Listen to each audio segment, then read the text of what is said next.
kale esobola okunyambako okusasulako bills ezimu ezino ez'omuddwaliro, naye bwe zisukkuluma ku ezo eziri ku kaadi oba zeyateesa era mba nina okwesasulira era kyenava esangira.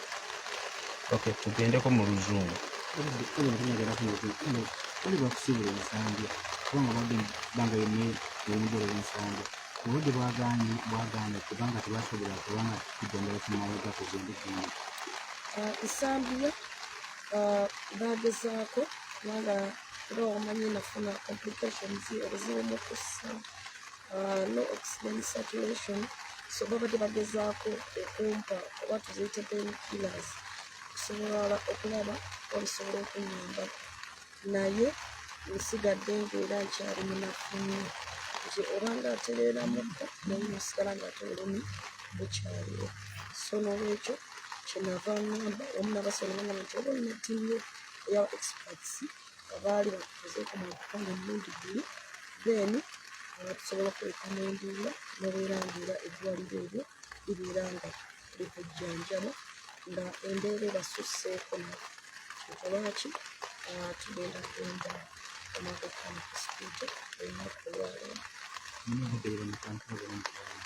Obubaka bwe nnina obusinga obukulu nakwebaza bannakampala mu kiseera kino ekyobunafu bannambudde nnyo bansabidde ate nga nabatasobodde kujja era olaba nga gye bali bakusalira era baweereza obubaka. Obubaka obwokubiri bwakubagumya naze omukulembeze waabwe omubaka waabwe nkyali mugumu nnyo nkimanyi nti kule ssala zange ze bampadde ngenda kutereera ate nkomewo naweereze obungi n'okusinga okwaso. Gendako mu luzungu.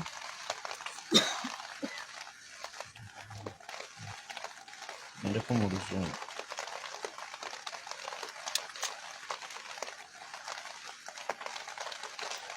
Today I'm being airlifted to Aga Khan Hospital for further medical treatment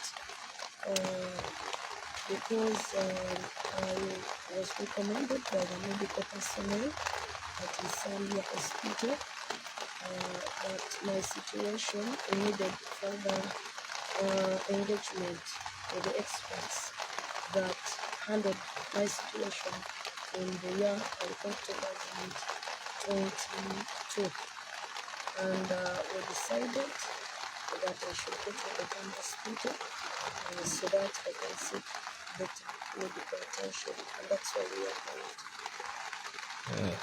For the duration you have been at Nsambya Hospital, what are the recommendations from the doctors? They've been managing the low oxygen saturation, the pain from inside my entire body. Remember, I was earlier when operated at the Aga Khan Hospital, and when I was attacked inside the Parliament premises.